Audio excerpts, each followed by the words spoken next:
So, Bill, Stephen King is one of the greatest writers and I would just say storytellers of all time.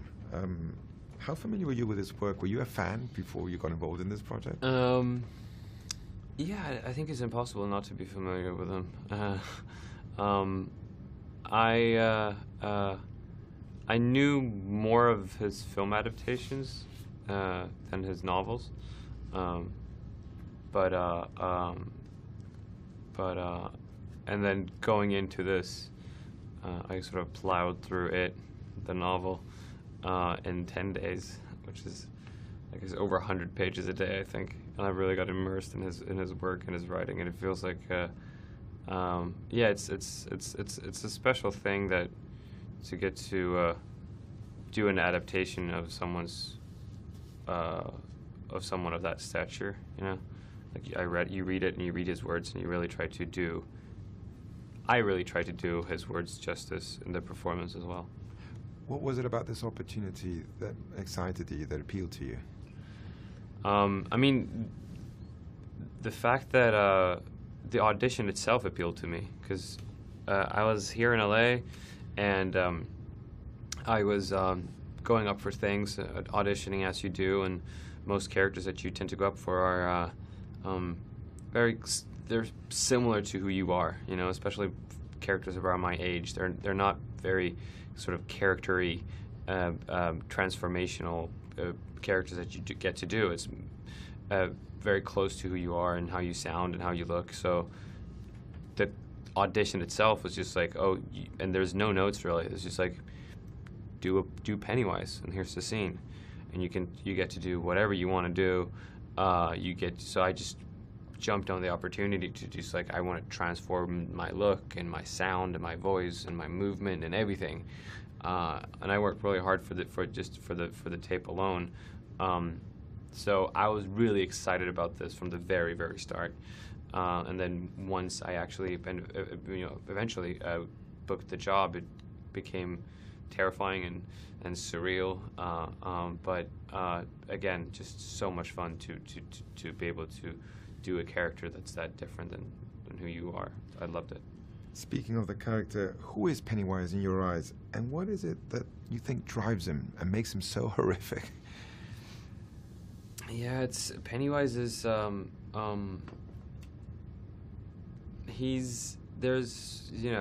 the movie, the novel is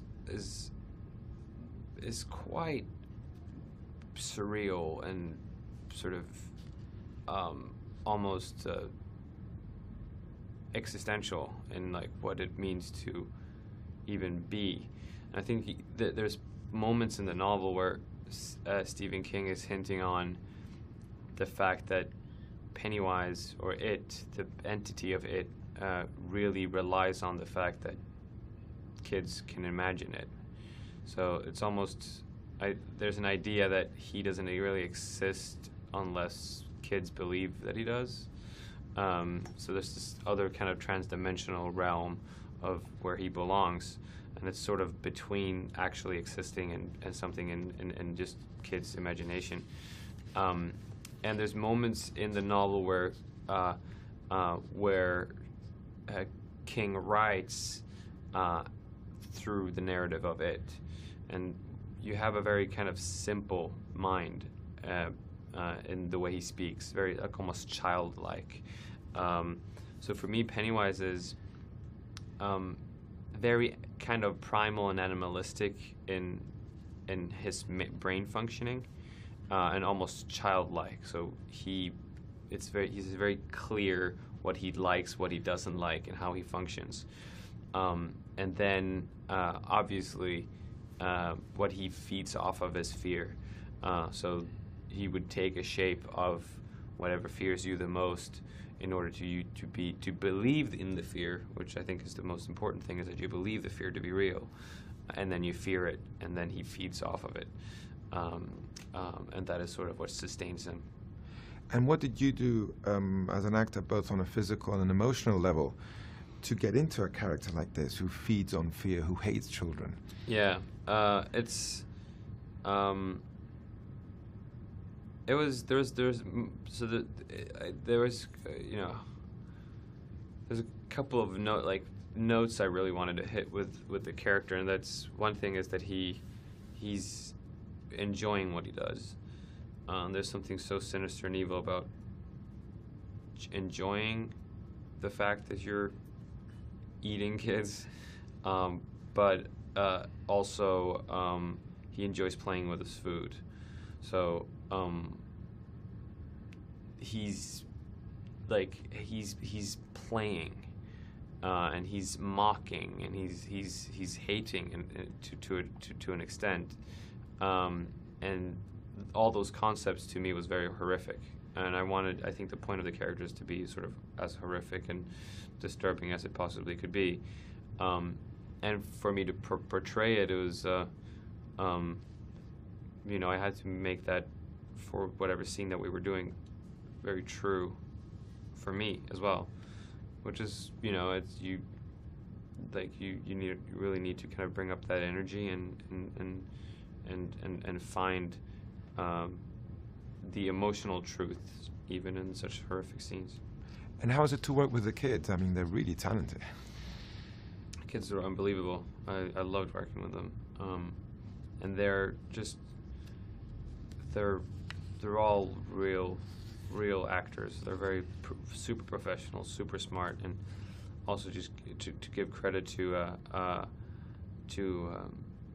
Andy for directing them. He just encouraged them so much and encouraged their ideas and their voice. So they felt very safe on set, and they'd been shooting for a month and a half before I started working with them, really. And that was the thing that struck me, was how comfortable and safe the kids felt. They felt like they really felt, that they contributed and that they belonged there. And I think that a lot of that was thanks to Andy, and then the maturity and the talent of the kids. I think that's how you that's how you should approach anyone, for that matter. But listen to them, take them seriously, and encourage them to say what they think and do whatever they feel is right. We had an incredible talent in all of the kids, that they could come up with amazing ideas, and they were just intuitively good at what they were doing. So it made it a lot easier for everybody involved. How much did you enjoy working with Andy, and what do you think he brought to the table as a director? Andy, I mean, I wouldn't have been able to.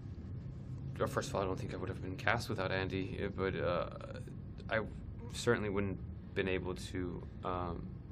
I think do it without him. He, because it's such an intense and huge undertaking, this character, in terms of the perception of it and what people think of the character from before, and how what their anticipation is for whoever's going to perform and do the character next.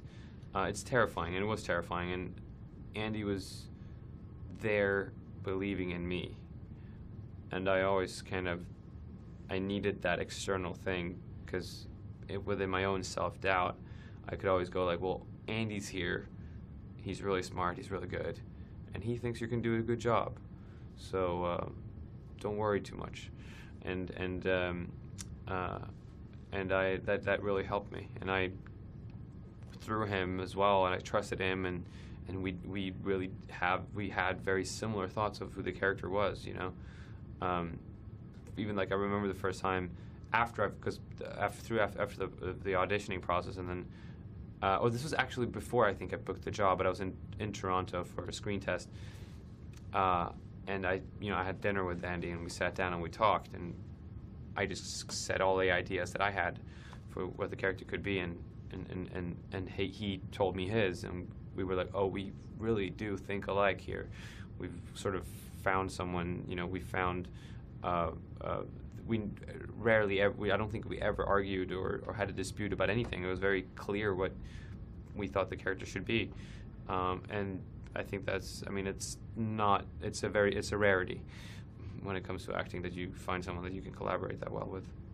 Do you like the movie now that you've seen it completed, and how do you look back at the whole experience of being a part of it? I love the film. I think it's, you know, and I can't. That's not always true, you know, or it's not always a fact when you do press for a film that there's a film that you're proud of or that you like, but you still have to kind of say that you do, or you can't definitely say that the movie that you did was not good. But in this case, it's, I mean, I really do support the film. I think the movie really succeeds where the novel succeeded, in capturing this essence of what it is being a kid and what it means to be afraid and to be sort of alone as a kid and feeling that adults and the whole world is against you and all that you have is your friends and your true friends. I think that is sort of the core essence in the movie, which I think also is such a huge, big part of the novel. And that was kind of what amazed me most when watching the film, is how in essence true it is to the original book, I felt. Yeah, and I'm proud of it. I'm proud of Andy. I'm proud of everybody involved in making this film. And I hope and I do think that people would like it.